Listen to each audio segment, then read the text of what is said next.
नमस्कार, आप देख रहे हैं यूपी मांगे उत्तर। मैं हूं आपके साथ निदा अहमद। विजयदशमी का पर्व सत्य की जीत का प्रतीक है, लेकिन सच झूठ पर सियासत थमने का नाम नहीं ले रही है। एक तरफ संघ प्रमुख ने भारत में राष्ट्रवाद की बात की, तो उन्होंने चीन पर सरकार के कदम को भी सराहा।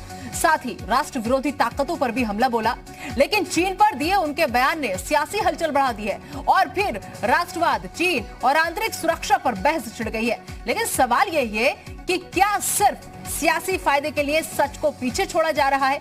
चर्चा करेंगे, कुछ खास मेहमान भी हमारे साथ जुड़ेंगे, लेकिन उससे पहले आपको हम ये रिपोर्ट दिखाते हैं।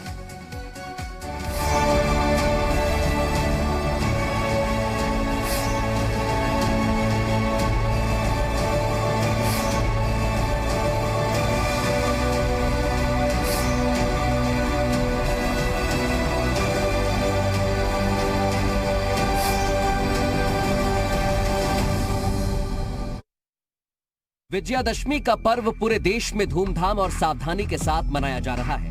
हर साल की तरह राष्ट्रीय स्वयंसेवक संघ ने दशहरे पर विशेष पूजा की और कुछ महत्वपूर्ण बातों को देश के सामने रखा, जिसमें राष्ट्रवाद और चीन पर हमला अहम है। संघ प्रमुख ने कहा कि सीएए के नाम पर देश में सांप्रदायिकता को भड़काने की कोशिश की, लेकिन कोरोना के आने से इस पर चर्चा नहीं हो पाई। ये सोच केवल उनके दिमाग में रह गई। इसके साथ ही उन्होंने चीन के विस्तारवाद की नीति का जिक्र भी किया और भारत के शौर्य का दर्शन कराकर कहा कि भारत के तन कर खड़े होने से चीन पीछे हटने पर मजबूर हुआ। और भारत के लोगों का ऐसे प्रसंगों में एकजुट खड़ा होकर नीति धैर्य के साथ आने वाली परिस्थिति का मुकाबला करना, चीन को यह पहली बार अनुभव मिला होगा, उससे उसने समझ जाना चाहिए। ऐसा मानस जो मन में रखते उनको सबको समझना चाहिए कि इतने कच्चे हम नहीं है। ऐसी कोई भी परिस्थिति आएगी तो हम लोगों की सजगता, तैयारी और दृढ़ता किसी प्रकार कम नहीं पड़ेगी। देश के वातावरण में तनाव आ गया, उसका क्या उपाय करना, इसका सोच विचार पूरा हो, कुछ कृति हो, इसके पहले वो सारा और दब गया कोरोना आने के कारण। मनों में जो सांप्रदायिक आँच थी वो मन के मन में रहेगी। उसका उपाय होने के पहले ही कोरोना की परिस्थिति आ गई। संघ प्रमुख ने चीन का जिक्र क्या किया, इस पर राहुल गांधी ने ट्वीट कर मुद्दे को हवा दी, जिसमें उन्होंने कहा, अंदर ही अंदर मोहन भागवत सच जानते हैं, वो सिर्फ इसका सामना करने से डरते हैं। सच्चाई ये है कि चीन ने हमारी जमीन ली है तथा भारत सरकार और आरएसएस ने इसकी अनुमति दी। राहुल के ट्वीट में सरकार और संघ निशाने पर आए तो बीजेपी ने हमला करने में देर नहीं की और चीन पर भारत सरकार के कदम को नए भारत का साहस बताया। वहीं वसीम रिजवी ने भी संघ की तारीफों के पुल बांधे। एलएसी पर पिछले दिनों गलवान में जिस तरीके से चीनी सैनिकों के कायराना हरकत का जवाब भारतीय सेना ने अपने शौर्य और साहस के साथ दिया है, मुंहतोड़ जवाब दिया है, उससे चाइना को ही नहीं पूरे विश्व में संदेश गया है कि 1962 वाला भारत अब नहीं है। 2020 में हिंदुस्तान शांति तो चाहता है, लेकिन कोई इस तरह की कायराना हरकत करेगा, भारत की तरफ बुरी नजर से देखेगा, तो उसको उसी की भाषा में जवाब दिया जाएगा। जब आदरणीय मोहन भागवत जी ने देश को संदेश दी है तो उन्होंने देश को जोड़ने की कोशिश की है, समाज को जोड़ने की कोशिश की है। अगर इसी तरह के आरएसएस जैसे संगठन मुसलमानों में और दूसरे धर्मों में खुल जाए, जो सच्चे दिल से, ईमानदारी से समाज की और देश की सेवा करे, तो हम ये समझते हैं जो मुसलमान पूरी दुनिया में असलहे लेकर आतंकवाद की तरफ, खून खराबे की तरफ बढ़ चुका है, वो वापस इंसानियत की तरफ पलट आएगा। बीजेपी ने केंद्र सरकार के कदम की तारीफ की तो कांग्रेस और समाजवादी पार्टी ने इस पर हमला किया। कांग्रेस ने पुलवामा पर नसीहत देने की संघ प्रमुख को हिदायत दी तो समाजवादी पार्टी ने मुलायम सिंह की बात का हवाला दिया और कहा कि चीन धोखेबाज है, भारत सरकार ने उससे दोस्ती की, नतीजा उसने हमारी जमीन पर कब्जा किया। समय समय पर सरकार को ज्ञानवर्धक बातें किया करते हैं, चाहे वो नोटबंदी के समय कहा हो, चाहे पुलवामा में जब हुआ तब उन्होंने कहा हो, चाहे आरक्षण पर उन्होंने कहा हो। मगर सवाल इस बात का है कि हमें अपने सैनिकों पर गर्व है, मगर सवाल उठता है कि तू उधर उधर की बात मत कर, ये बता कि कारवां क्यों लूटा। आदरणीय नेताजी और समाजवादी ने हमेशा कहा है कि चीन हमारा दुश्मन नंबर 1 है। चीन पे विश्वास नहीं करना चाहिए क्योंकि चीन धोखेबाज देश है, धोखा देता है। लेकिन जब से भारतीय जनता पार्टी की सरकार इस देश में आई है, वो चीन से संबंध बढ़ाने में लगी रही। नतीजा हुआ कि चीन ने हमारी जमीन पे कब्जा करने की कोशिश की। हमारे हिंदुस्तान की फौज बहुत मजबूत है, दुश्मनों को घर में घुस के मारती है। लेकिन हमारी सरकार को भी दुश्मनों से दोस्ती नहीं करनी चाहिए, उनसे रिश्ते नहीं बनाना चाहिए। विजयादशमी के पर्व पर संघ प्रमुख ने तो भारत के विजय का संदेश दिया, तो वहीं देश विरोधी ताकतों और चीन का पर्दाफाश किया। लेकिन सवाल यह कि भारत सरकार की कार्रवाई पर विपक्ष के सवालों में कितना दम है। सवाल यह भी कि राष्ट्रवाद और चीन के मसले पर सियासत क्यों हो रही है। ब्यूरो रिपोर्ट, जी मीडिया। तो आज इसी सवाल का जवाब जानने की कोशिश करेंगे अगले 1 घंटे में कि आखिर राष्ट्र निर्माण पर सियासत क्यों। मेहमानों का बड़ा पैनल हमारे साथ जुड़ चुका है। आइए सबसे पहले उन सभी का मैं तारुफ आप लोगों से करा देती हूं। हमारे साथ मनोज मिश्रा जी जो कि प्रवक्ता है भाजपा के, हमारे साथ जुड़ चुके हैं। मनोज जी बहुत स्वागत है आपका जी उत्तर प्रदेश उत्तराखंड पर। इनके अलावा अब्दुल हफीज गांधी जी हमारे साथ जुड़े हुए हैं जो कि प्रवक्ता है समाजवादी पार्टी का, आपका बहुत बहुत स्वागत है हफीज गांधी जी। सचिन रावत जी जो कि प्रवक्ता है कांग्रेस के, अशोक सिन्हा जी आरएसएस चिंतक है, और वसीम रिजवी साहब जो कि पूर्व चेयरमैन है शिया सेंट्रल वक्फ बोर्ड के। आप लोगों का भी बहुत बहुत स्वागत है जी उत्तर प्रदेश उत्तराखंड पर। सबसे पहले मैं सचिन रावत जी आपके पास आना चाहूंगी और आपसे समझना चाहूंगी, क्योंकि जब से मोहन भागवत जी का बयान सामने आया उसके बाद से कई तरीके की बहस जो है वो छिड़ गई है। लेकिन सवाल यही है, क्या लग रहा है कांग्रेस को, क्या सिर्फ सियासी फायदे के लिए असल सच जो है उसको पीछे छोड़ा जा रहा है?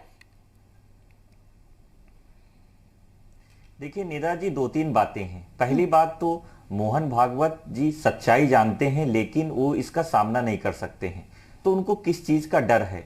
और मैं कहना चाहता हूं कि इस विषय पर राजनीति नहीं होनी चाहिए, लेकिन राजधर्म तो कांग्रेस पार्टी हमेशा से निभा रही है। और जहां तक हमारे देश की अखंडीय प्रभुता का सवाल है, और चीन बराबर हमें आंख दिखा रहा है, और चीन हमारी सीमा में घुस करके आया है। और प्रधानमंत्री जी का संबोधन होता है, पहले वो कहते हैं कि ना कोई घुसा है ना कोई घुस पाया है, फिर लोकसभा में कुछ और कहते हैं, रक्षा मंत्री जी कोई और बयान देते हैं, रक्षा विशेषज्ञ की वेबसाइट पे कुछ और आता है। तो क्या समझा जाए, इतना विरोधाभास क्यों चीन को लेकर के? क्या हमारे जो 20 सैनिक जो शहीद हुए थे वो उसका जवाब अभी तक प्रधानमंत्री जी ने क्यों नहीं दिया है?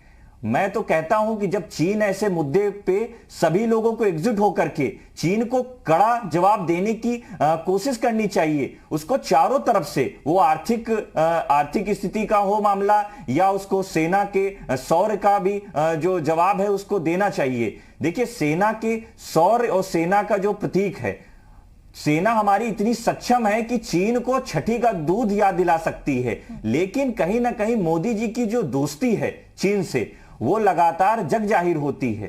तो मैं तो कहता हूं, जब साबरमती पे जब झूला झुला रहे थे सियासत करने लग जाते हैं ना, सैन्य के शौर्य पर तो हम भी सवाल उठाने लग जाता है, बहसबाजी वहीं से शुरू हो जाती है, राजनीति वहीं से शुरू हो जाती है। ठीक है, मनोज मिश्रा जी हमारे साथ जुड़े हुए हैं, उनसे जवाब ले लेते हैं आपकी बातों का। मनोज मिश्रा जी, क्या भारत सरकार की कार्रवाई पर विपक्ष के सवालों में कितना दम है? सुना आपने सचिन रावत जी को। देखिए, सचिन जी कांग्रेस के प्रतिनिधि हैं, प्रवक्ता हैं, इनसे 2-3 सवाल है कि जिस नेता इनके जो लीड कर रहे हैं राहुल गांधी जी, वो क्या क्या बातें करते हैं। आप ये देखिए, जब डोकलाम में विवाद था तब चीन के साथ समझौता करते थे, एमओयू साइन करते जब माननीय मनमोहन सिंह जी इस देश के प्रधानमंत्री थे, और कौन सा एमओयू साइन किया, क्या किया, ये देश जानता नहीं। तीसरी चीज ये है कि अगर आप देखें तो जिस समय चीन से चंदा भी आप लेते हैं, जाकिर नाइक से आप चंदा लेते हैं, और अभी जो राहुल गांधी जी का जो बयान है बहुत चर्चा का विषय है कि वो भारत के अंदर, सीमा के अंदर 1200 किलोमीटर चीन घुस आया है। अब दिल्ली से गलवान घाटी की दूरी 1125 किलोमीटर है। आप चाहें तो गूगल कर लें, देख लें, तो 1125 किलोमीटर से ज्यादा है, नहीं कि 1200 मतलब नोएडा गाजियाबाद सब में चीन घुस आया है। तो ये बातें कितनी गंभीरता देती हैं, ये खुद उनके नेतृत्व को विचार करना चाहिए। हम ऐसे आदमी को नेता मान रहे हैं जिसे कुछ पता ही नहीं इस देश के बारे में, जो राष्ट्र विरोधी हरकतें अनजाने कर जाता है, जो पुलवामा के अटैक पर वो सोचता है कि पुलवामा जो हुआ है वो साजिश है, वो एयर स्ट्राइक, सर्जिकल स्ट्राइक पर सवाल उठाता है, सैनिकों के शौर्य पर सवाल उठाता है। और कांग्रेस के जितने लोग हैं, जितने भी लोग हैं, उनके राहुल गांधी जी और अन्य लोग, वो बातें ये करते हैं कि सेना सर्वश्रेष्ठ है, सेना सर्वश्रेष्ठ है, ये कहते हैं। लेकिन प्रश्न सेना के ही उस पर उठाते मनोबल पर। जब देश युद्ध होता है या देश में तनाव होता है, उसमें आम नागरिक का ये कर्तव्य होता है, भले विचारधारा कोई हो, कि आप आम नागरिक का कर्तव्य है तो सेना के गलत सही कार्य का समर्थन करे और देश का और सैनिकों का मनोबल बढ़ाए। लेकिन कांग्रेस के लोग या राहुल गांधी जी इसके विपरीत आचरण करते हैं। इनकी सेना का मनोबल बढ़ाने की जिम्मेदारी हम सबकी है, क्योंकि हम सब लोग आज उन्हीं की वजह से अगर घर में सुकून की नींद सो पाते हैं तो वो सिर्फ और सिर्फ अपनी सेना की वजह से। उसके शौर्य पर हमें सियासत नहीं करनी चाहिए कभी भी। ठीक है, अब्दुल हाफिज गांधी साहब, आऊंगी मैं आपके पास। सचिन जी आऊंगी। अब्दुल गांधी साहब, क्या लग रहा है आपको, अब्दुल हाफिज जी, कि जिस तरीके से कांग्रेस ने तो अपना स्टैंड क्लियर कर दिया है, कांग्रेस का साफ ये कहना है कि सब कुछ मोहन भागवत सच जानते हैं लेकिन फिर भी उसका सामना करने से डर रहे हैं, क्या समाजवादी पार्टी का भी यही स्टैंड है आज के बयान को लेकर? देखिए नेताजी, मैं एक बात साफ तौर पे कर देना चाहता हूं कि जो भारत की सेना है वो सक्षम है, पूरी तरह से पावरफुल है और किसी भी शत्रु का जवाब देने के लिए, वो कोई भी शत्रु देश हो, मैं समझता हूं कि हमारी सेना उसका जवाब दे सकती है। लेकिन मैं याद दिलाना चाहूंगा मनोज मिश्रा जी को और उनके पार्टी को कि जब माननीय प्रधानमंत्री जी चीफ मिनिस्टर हुआ करते थे गुजरात के, तब वो कहा करते थे कि अगर बॉर्डर पे कोई समस्या है तो वो सेना की वजह से नहीं है, वो राजनीतिक नेतृत्व की वजह से है, वो दिल्ली की वजह से है।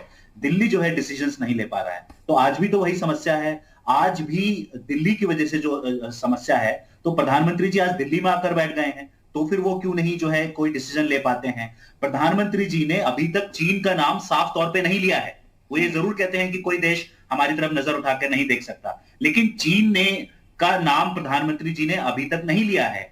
कोई देश दूसरे देश के साथ युद्ध पर जाएगा कि नहीं जाएगा, ये एक राजनीतिक फैसला होता है जो राजनीतिक नेतृत्व को लेना होता है, ये सेना का फैसला नहीं होता है। सेना हमारी किसी भी स्थिति का सामना करने के लिए सक्षम है, हमेशा तैयार रहती है, लेकिन दूसरे देश के साथ युद्ध होगा कि नहीं होगा, दूसरे देश को मुंह तोड़ जवाब दिया जाएगा कि नहीं दिया जाएगा, ये एक राजनीतिक फैसला होता है जो राजनीतिक नेतृत्व दिल्ली के अंदर होता है, उसको करना होता है। तो प्रधानमंत्री जी अपने आप को इतना कमजोर क्यों समझते हैं?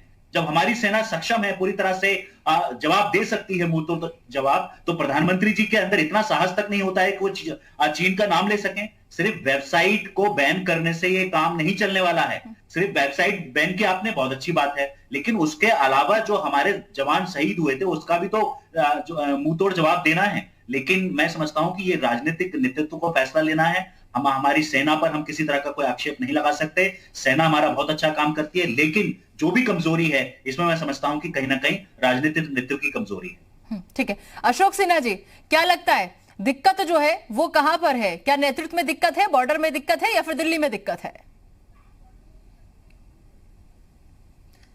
आज के संबोधन में माननीय सरसंघ चालक जी ने जो कहा है कि चीन एक विस्तारवादी देश है, नंबर एक। नंबर दो, उन्होंने ये कहा कि चीन पर विश्वास नहीं किया जा सकता। और तीसरी बात उन्होंने ये कही है कि चीन के विरुद्ध भारत की जनता और भारत की सरकार ने जो दृढ़ता दिखाई है, जनता ने एकजुटता दिखाई है, उससे चीन को जवाब मिल चुका है कि अब भारत 1962 वाला भारत नहीं है। यह इस समय एक सशक्त और दृढ़ सरकार यहां पे काम कर रही है। सेना हमारी हर बात का जवाब देने को तैयार है, और भारत सरकार ने भी हम पूरे भारत की जनता को आश्वस्त किया है कि 1 इंच जमीन भी हम चीन या कोई भी हम उस पर समझौता नहीं करेंगे, हम रक्षा करेंगे अपने देश की पूरी। तो मैं समझता हूं कि संपूर्ण राष्ट्र में यह विश्वास जगा है कि वर्तमान सरकार इस समय चीन से मुकाबला करने में सक्षम है, दृढ़तापूर्वक खड़ी है। और यह विश्वास केवल भारत की जनता में नहीं है, बल्कि पूरे विश्व के लोग यह कह रहे हैं, अमेरिका भी कह रहा है कि चीन से जो मोर्चा भारत ले रहा है या वही ले सकता है। तो पूरे विश्व में भारत की सेना, भारत की पराक्रम, भारत की जनता की एकजुटता और सेना की शक्ति, यह विश्वास के योग्य है। परंतु मोहन भागवत जी ने यह भी कहा कि चीन पर विश्वास कभी नहीं करना चाहिए और चीन से अधिक शक्तिशाली हमें बनना पड़ेगा, तभी हम चीन को सक्षम जवाब दे पाएंगे। और यह शक्तिशाली बनने के लिए सबसे प्राथमिक आवश्यकता कि पूरा देश एक हो, सभी राजनीतिक दल एक हो, और जो सरकार वर्तमान में कर रही है बजाय उसकी आलोचना करने के हमें इस समय शक्ति प्रदान करना चाहिए, क्योंकि देश के सामने एक दुश्मन खड़ा है। बिल्कुल, तो और जब देश के सामने दुश्मन खड़ा हो तो एकजुटता दिखानी बहुत जरूरी हो जाती है, ताकि उसको ये संदेश जाए कि हम बटे हुए नहीं है, हम सब एक हैं, हम सब हिंदुस्तानी हैं और आपकी हर चाल का मुंह तोड़ जवाब देंगे। ठीक है, आऊंगी मैं आपके पास। वसीम रिजवी साहब का रुख कर लेते हैं। वसीम रिजवी जी, आप आज के बयान को कैसे देख रहे हैं? हालांकि आपका हम सुन चुके हैं आपकी बाइट, आपने सराहना की है, आपने स्वागत किया है उस बयान का और कहा है कि आरएसएस जैसे बाकी और जगह पर भी अगर ऐसे संगठन बन जाए तो देश कहीं और जा सकता है। लेकिन जिस तरीके से भारत सरकार की कार्रवाई पर विपक्ष जो है लगातार सवाल उठा रहा है, विपक्ष के सवालों में कितना दम नजर आ रहा है? देखिए निदा जी, जो विपक्ष इस वक्त एक ऐसी स्थिति पे सवाल, देखिए पॉलिटिकल मुद्दे इंटरनल कुछ भी हो सकते हैं, आप उस पर राजनीति करते हैं, आप अपने वोट का इंतजाम करते हैं, वो एक अलग इश्यूज है। लेकिन जब देश किसी युद्ध के मैदान की तरफ बढ़ रहा होता है या बॉर्डर्स के ऊपर ऐसी स्थिति, तनावपूर्ण स्थिति पैदा हो जाती है जहां पर देश की इज्जत की बात होती है, तो हम ये समझते हैं जो विपक्ष इस तरह की बातें कर रहा है उनको नहीं करना चाहिए। माननीय मोहन भागवत जी ने आज जो एक संदेश दिया तो उसमें हिंदुस्तान का गौरव बढ़ाने की बात कही गई है, हिंदुस्तान को ताकतवर देश बताया गया है। हमने अपने सैनिकों का गौरव हमको बढ़ाना है। अगर जिस तरह से हम अगर एक तरफ तो युद्ध टकराव की स्टेज पे है और राहुल गांधी जी एक इस तरह के उल्टे सीधे बयानात दे रहे हैं कि चीन हमारे मुल्क के अंदर घुस आया है, हमारे मुल्क की बहुत सी जगहों पर कब्जा कर लिया है, बहुत से एरिया चीन के कब्जे में है, तो आप हिंदुस्तान का मनोबल बढ़ा रहे हैं, आप चीन की तरफ से फेवर कर रहे हैं। आप चीन की बात हिंदुस्तान के अंदर, मतलब आप हिंदुस्तान के फौजियों का, हिंदुस्तान के अवाम का मनोबल गिराने की बात कर रहे हैं। हमको इस वक्त इस नाजुक पोजीशन से हम गुजर रहे हैं। तो मोहन भागवत जी ने जो बात कही, देखिए मोहन भागवत जी ने जो बात कही है वो इतनी अच्छी बात कही है, पूरे देश को उसको सराहना चाहिए। लेकिन बड़े अफसोस की बात है कि राहुल गांधी जी किसी भी राजनीतिक पहलू के ऊपर अपना एक उल्टा सीधा बयान देने से चूकते नहीं हैं। अगर के सबसे ज्यादा नुकसान हुआ है तो राहुल गांधी जी आपने ही तो पहुंचाया है। आपकी कांग्रेस ने जब सबसे ज्यादा हुकूमत हिंदुस्तान में आपकी कांग्रेस ने की है, आप बताइए कि कांग्रेस ने चीन से किस तरह के रिश्ते बनाए, आपने किस तरह से चीन के खिलाफ अपने स्टेप्स उठाए हैं। जब से मोदी जी हिंदुस्तान के प्रधानमंत्री बने और एक इंटरनेशनल छवि उनमें दिखाई दी, आज हर मुल्क हमारे प्रधानमंत्री की तारीफ करता है, तो हमारा सीना गर्व से फूलना चाहिए, ना कि उस पर राजनीति करना चाहिए। ठीक है, चुनाव ही हमारे लिए अलग है, उसके ऊपर हम बातचीत नहीं करते। लेकिन कहीं ना कहीं हम लोग शायद ये भी भूल जाते हैं कि अगर हम सेना के शौर्य पर सियासत करते हैं या उस पर सवाल जवाब उठाते हैं तो कहीं ना कहीं हम सेना का अपमान करते हैं, क्योंकि जो हम शक जाहिर करते हैं वो अपनी सेना पर करते हैं। बॉर्डर पर हमारी सेना तैनात है। आप सभी मेहमान जुड़े रहिए हमारे साथ। एक छोटे से ब्रेक के लिए मुझे यहाँ पर रुकना होगा, लेकिन सभी मेहमान हमारे साथ बने हुए हैं, आएंगे और वापस अपनी चर्चा को आगे बढ़ाएंगे। एक छोटा सा ब्रेक।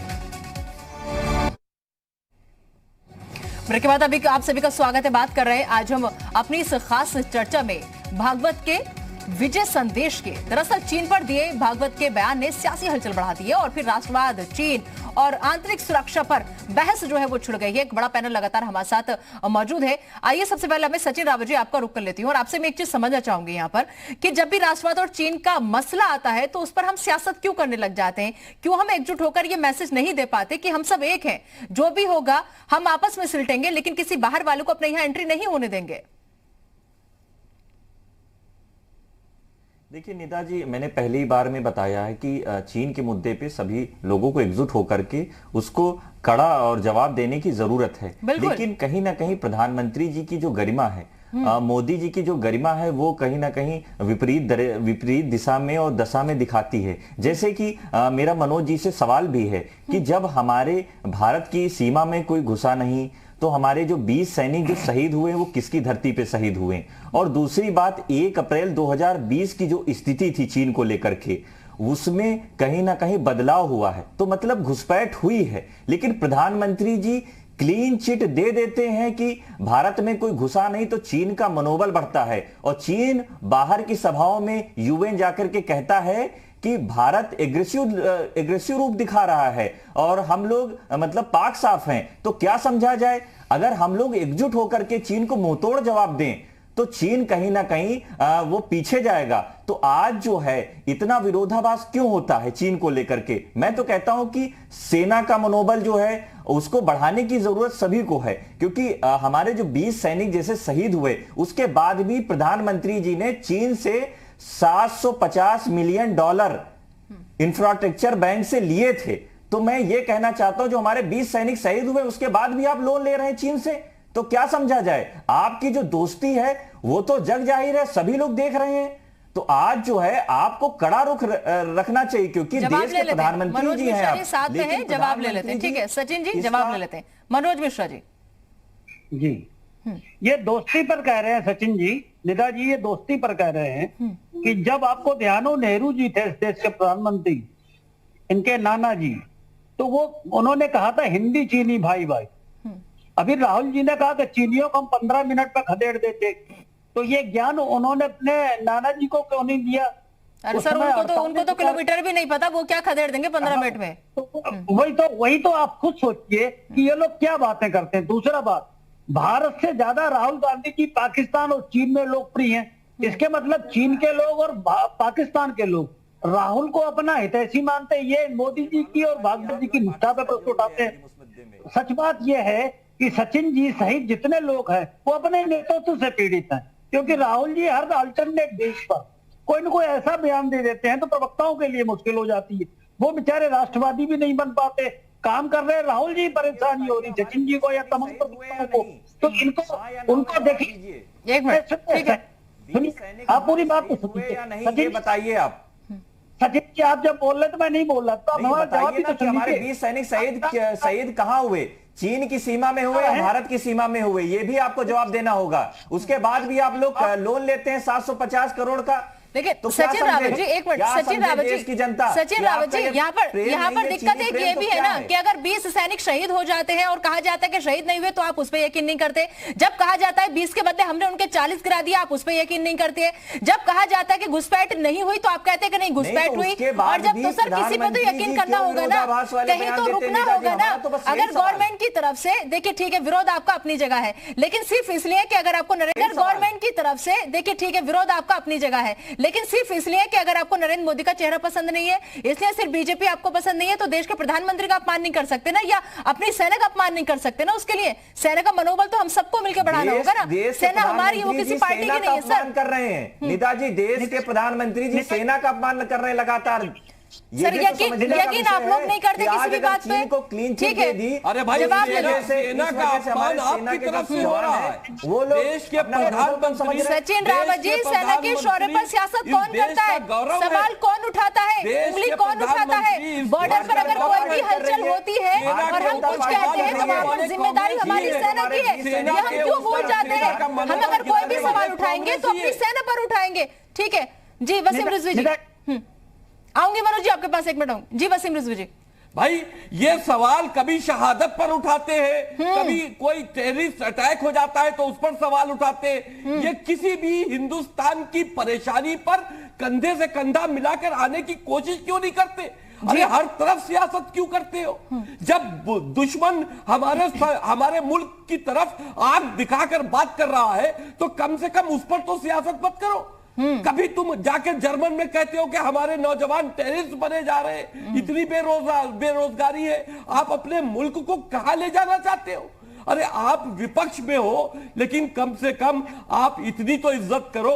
आप किसी भारतीय जनता पार्टी सत्ता में पार्टी में है तो आपको ये तो चाहिए कि आप भारतीय जनता पार्टी के खिलाफ, जाहिर सी बात है विपक्ष में हो तो आप इस तरह के बयान दोगे, लेकिन नहीं, बिल्कुल आपको सिखाना इसलिए पड़ेगा कि आप अपमानित करते हो, हिंदुस्तान को अपमानित करते हो, हमारी सेना को अपमानित करते हो, हमारी देश का मनोबल गिराने की कोशिश करते हो, देश के प्रधानमंत्री को अपमानित करते हो, आप अपमान कर रहे हो, राहुल गांधी अपमान कर रहे हैं, राहुल गांधी ने हमेशा इस मुल्क के लिए अपमानित किया है, ऐसे स्टेटमेंट दिए। आपको अपना नेतृत्व बदलना होगा। सचिन राव जी, कहीं तो हमें रुकना होगा, कहीं तो स्टॉप हमें लगाना होगा, कहीं हमें रुकना होगा। हर बात में अगर हम सवाल ही उठाते रहेंगे तो आपको नहीं लगता? आपको बुरी घड़ी में आपको देश के साथ में खड़ा होना चाहिए।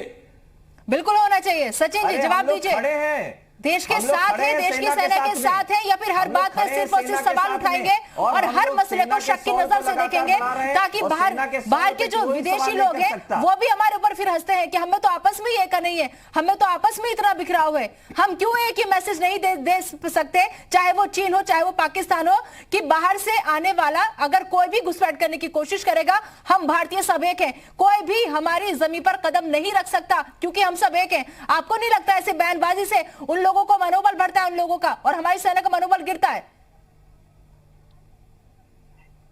निदा जी ये बताइए, प्रधानमंत्री जी अगर चीन को क्लीन चिट देंगे तो कहीं ना कहीं हम लोग सवाल तो उठाएंगे ना, क्योंकि राष्ट्र धर्म निभाना हमें पड़ेगा। और लेकिन ये जो है राष्ट्र विरोधी ताकतों को यही लोग बढ़ावा देते हैं। चीन जो है यूएन की सभाओं में जाकर के कहता है कि भारत ने हमें क्लीन चिट दे दी, वो उपहास उड़ाते हैं, और प्रधानमंत्री जी अभी भी दोस्ती निभा रहे हैं, तो हम लोग सवाल उठाएंगे। आप बेवजह की बात मत कीजिए, आप बेवजह की बात मत कीजिए। सर ये दोस्ती वाली बात पहली बार नहीं हो रही है, दोस्ती वाली बात ये पहली बार नहीं हो रही है, पहली बार नहीं हो रही है सर। भारत तो हमेशा से दोस्ती का हाथ ही बढ़ाता है पहले सबके साथ। भारत एक ऐसा देश है, हमारा देश एक ऐसा है जो हमेशा दोस्ती में विश्वास करता है, रिश्ते बेहतर करने में विश्वास रखता है, उसी की एक कोशिश है सर। और ये दोस्ती पहली बार आपको क्यों नजर आ रही है? इससे पहले क्या किसी और प्रधानमंत्री के वहां से संबंध नहीं रहते? इससे पहले क्या कोई वहां जाकर नहीं मिलता था? क्या कोई वहां पे बातचीत नहीं करता था? पहली बार हो रहा है ये सब कुछ। ठीक है, मैं बता रहा हूं निदा जी, जब लगातार जब हिंदी चीनी भाई भाई के नारे लगा रहे थे तब आपने नहीं समझा था कि घुस रहा था, तब हमने सवाल उठाया। लेकिन प्रधानमंत्री जी ने झूठ क्यों बोला? प्रधानमंत्री जी ने देश के साथ झूठ क्यों बोला? उसके बाद में सदन में कुछ और बात बोलते हैं। रक्षा विशेषज्ञ की वेबसाइट पे किस बात पर यकीन करेंगे आप इतना बता दीजिए। ठीक है सचिन रावत जी, किस बात पर यकीन करेंगे ये भी मुझे समझा दीजिए। किस बात पर यकीन करेंगे आप? क्योंकि हर बात में आपको सिर्फ और सिर्फ झूठ नजर आता है, और यही वजह है कि बाकी जो और विदेशी कंट्रीज है वो हमारे पर हंसते हैं। हमारे यहाँ के जो नेताओं के बयान होते हैं वो उनके यहाँ सभाओं में चले जाते हैं, उनके यहाँ पर डिबेट में सुनाए जाते हैं कि देखिए हिंदुस्तान में कैसी ना इत्तेफाकी है, देखिए हिंदुस्तान कैसे बिखरा हुआ है, क्योंकि हम लोग अपने ही देश की सुरक्षा पर, अपनी ही सेना पर ऐसे सवाल उठाते हैं, इतने मतभेद हो जाते हैं हमारे आपस में। देखिए मतभेद होना अलग बात है, लेकिन मतभेद नहीं होना चाहिए। ठीक है, मैं आपके पास आना चाहूंगी अब्दुल हाफिज गांधी जी, आपसे समझना चाहूंगी, आपको नहीं लगता कि अगर जब भी कोई राष्ट्रवाद की बात आती है, चीन की बात आती है, हम एकदम से दो लाइनों में बटे जाते हैं, हमारा स्टैंड जो है एकदम से अलग हो जाता है, हम भूल जाते हैं कि ये मसला जो है हमारे पूरे देश का मसला है, इस पे हम किसी और को काबिज कैसे होने दें, या सिर्फ हमें सिर्फ और सिर्फ सियासत करनी है और दूसरे लोगों को अपने ऊपर हंसाना है? देखिए निदा जी, देश इतने और आर्मी और सेना के जो पराक्रम है उसके साथ पूरा देश खड़ा हुआ है, सारी पॉलिटिकल पार्टी खड़ी हुई है, लेकिन मैं समझता हूं नजर क्यों नहीं आता सर पे? देखिए आप सुनिए निदा जी, ये दोहरा मापदंड नहीं चलेगा। जब भारतीय जनता पार्टी विपक्ष में थी, गैर एनडीए सरकार में भारतीय जनता पार्टी जब बॉर्डर पर कोई समस्या होती थी, कोई टेंशन होती थी, तो अपना प्रतिनिधि मंडल भेजती थी, और वहां जाकर ये प्रतिनिधि मंडल पूछता था कि हमारी आर्मी किस तरह के वेपन्स का इस्तेमाल कर रही है, राइफल का इस्तेमाल कर रही है, राइफल पुरानी तो नहीं है। तो भारतीय जनता पार्टी जब सरकार में नहीं होती है तो उसके प्रतिनिधि मंडल बॉर्डर तक पहुंच जाते हैं और हमारी सेना पर सवाल उठाते हैं, उन हथियारों पर सवाल उठाते हैं। लेकिन आज यही सवाल जब विपक्ष पूछता है तो कहा जाता है कि हम देश से सवाल कर रहे हैं, हम सेना से सवाल कर रहे हैं। देखिए, यदि सरकार प्रॉपर तरीके से दूसरे देशों को जवाब नहीं देती है तो इसमें भी हिंदुस्तान का सर कहीं ना कहीं झुकता है, इसमें भी देश का जो है कहीं ना कहीं अपमान है। तो ठीक है हाफिज गांधी जी, एक चीज और बताइए, अगर जो उन्होंने किया वो आप भी करेंगे तो आप कैसे देश के साथ खड़े होंगे? आप ये मानते हैं ना कि वो उस वक्त वो सवाल उठाते थे, इस वक्त आप सवाल उठा रहे, तो आप में उनमें फर्क क्या रहेगा? नेताजी, अगर देश के लेवल पर अगर आप जो शत्रु देश है अगर आप उसको प्रॉपर जवाब नहीं देंगे तो ये भी अपमान है। पूरे देश का जो है सर झुकता है अगर आप प्रॉपर जो है किसी को जवाब नहीं दे पाते हैं। ये आप कैसे कह सकते हैं सर के जवाब नहीं दिया जा रहा? सर्जिकल स्ट्राइक पे आपको भरोसा नहीं होता है? चीन के 40 बंदे मार दिए जाते हैं, उस पर आपको भरोसा नहीं होता है सर? बोल रहे हो? कैसे यकीन कैसे करेंगे? सवाल तो यही है ना सर, यकीन कैसे करेंगे? अंदर घुस के भी मारो, सर्जिकल स्ट्राइक भी करो, मुंह तोड़ जवाब भी दो, उनसे सारे रिश्ते नाते तोड़ने की बात भी कर दो, लेकिन यकीन तो हमें फिर भी नहीं होता ना। कैसे यकीन करेंगे हम? इसका जवाब दीजिए। ये किस तरह के रिश्ते हैं कि प्रधानमंत्री जी 18 बार जब से वो सीएम बने और पीएम तक 18 बार चाइना जाते हैं और उसके बाद जो है वहां के चाइना से अपने रिश्ते निकालते हैं, अपनी जन्मभूमि तक का रिश्ता निकालते हैं, ऐतिहासिक रिश्ता निकालते हैं। और आज जब चाइना ने धोखा दे दिया तो आप इस तरह की चीजें कर रहे हैं। पहले तो आप चाइना के साथ खड़े होने की बात करते थे, दूरदर्शी अपने आप को बताते थे। चाइना जब आपको पता है कि हमारा दुश्मन है, खुला दुश्मन है, तो उसके साथ किस तरह की रिश्तेदारी प्रधानमंत्री जी निकालते थे, ये जग जाहिर है। 18 बार सीएम से लेकर पीएम तक प्रधानमंत्री जी चाइना गए, वहां की विजिट की है और वो भी जो है अहमदाबाद ले गए थे, साबरमती आश्रम ले गए थे वहां के प्रेसिडेंट को। तो ये जो है जो दोहरे मापदंड नहीं चलेंगे। जब चाइना कुछ कर दे, धोखेबाजी कर दे, तो आप जो देखिए पहली बात, हम सब लोग हिंदुस्तानी है, अतिथि देवो भव, ये हमें नहीं बोलना है। कोई भी आएगा हम उसका सम्मान करेंगे, उसको इतनी इज्जत देंगे, क्योंकि मेहमानों को इज्जत नहीं जाती है मेरे देश में।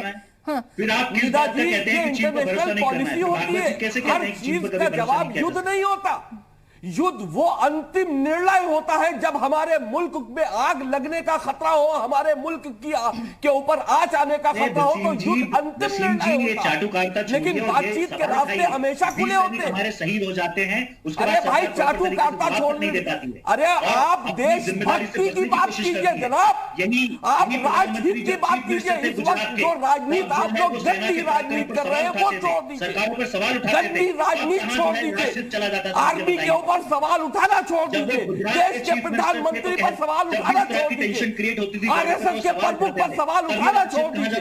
ये देश के निर्माण के लिए काम कर रहे हैं, आप लोग देश को तोड़ने का काम कर रहे हैं जनाब।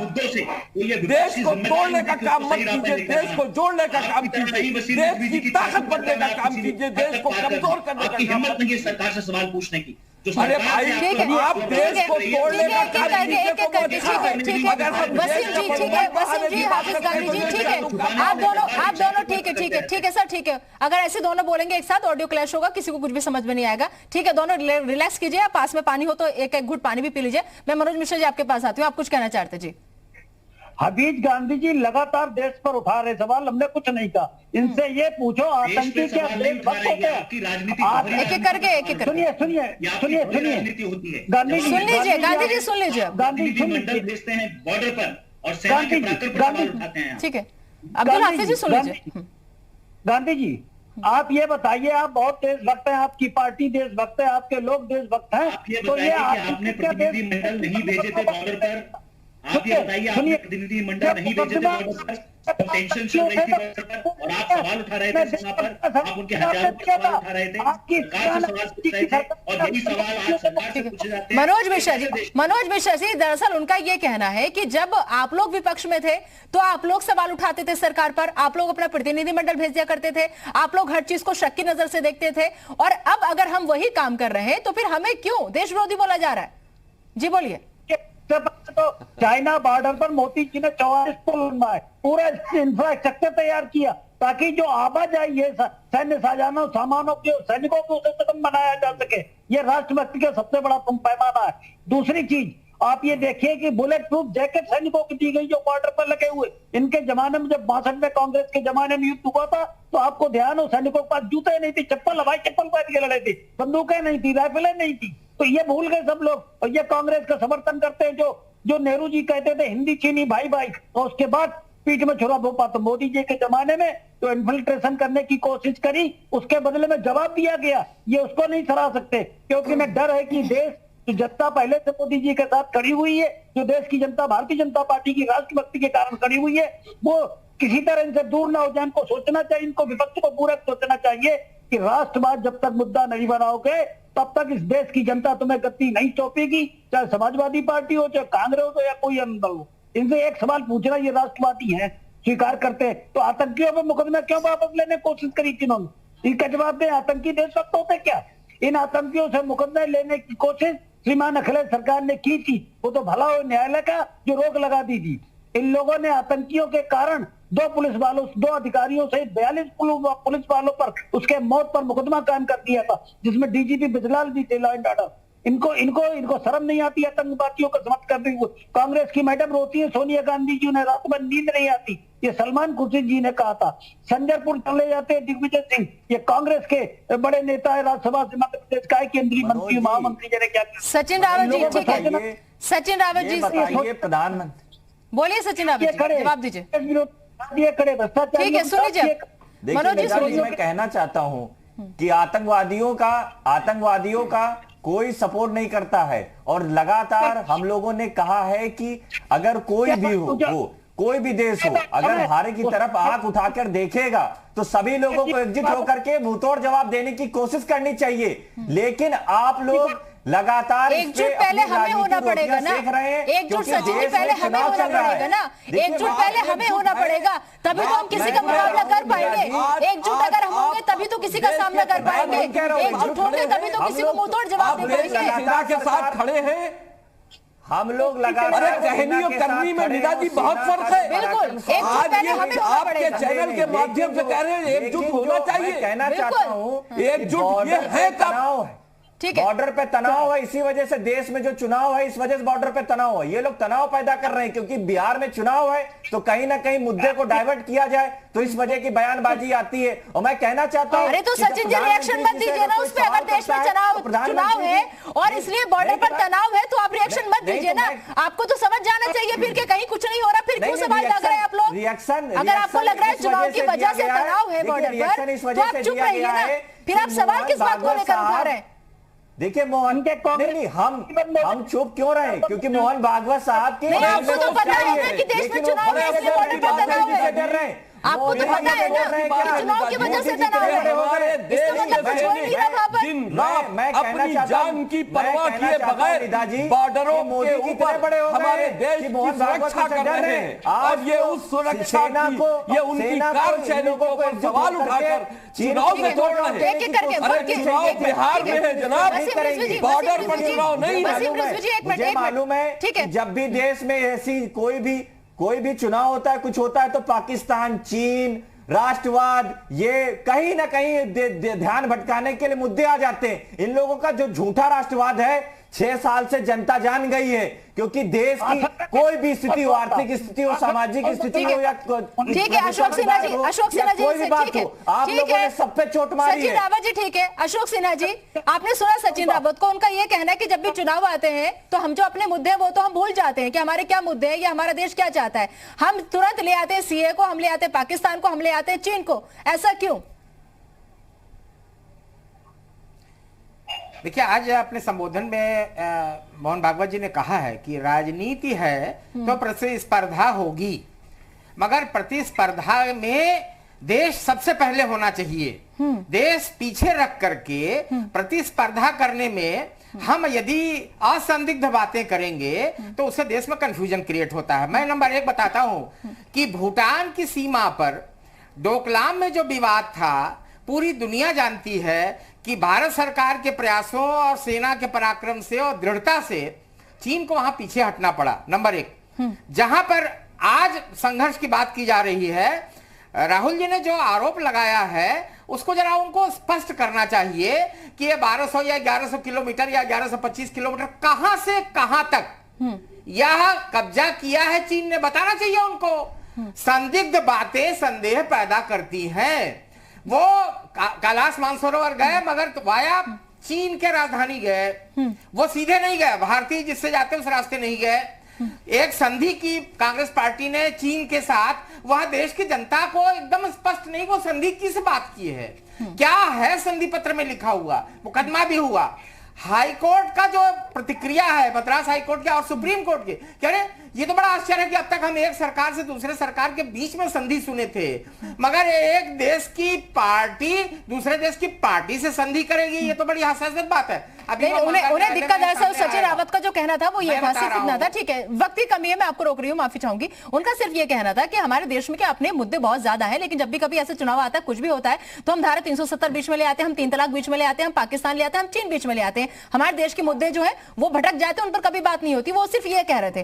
ठीक है, बहुत बहुत बहुत शुक्रिया आप सभी मेहमान हमारे साथ जुड़े। माफी चाहूंगी, वक्त की बहुत ज्यादा कमी है। मनोज मिश्रा जी, अब्दुल हाफिज गांधी, सचिन रावत जी, अशोक सिन्हा जी और वसीम रिजवी जी हमारे साथ इस चर्चा का हिस्सा बने हुए थे। आप सभी मेहमानों का बहुत बहुत शुक्रिया। दरअसल चीन पर दिए आज मोहन भागवत के बयान के बाद से सियासी हलचल जो है वो बढ़ गई है। राष्ट्रवाद, चीन और आंतरिक सुरक्षा पर बहस छिड़ गई है। ऐसे में सवाल सिर्फ यही था कि क्या सिर्फ सियासी फायदे के लिए सच को पीछे छोड़ा जा रहा है। फिलहाल इस बड़ी चर्चा में अभी के लिए इतना ही। यूपी मांगे उत्तर में इतना ही। आप बने रहिए जी उत्तर प्रदेश उत्तराखंड के साथ।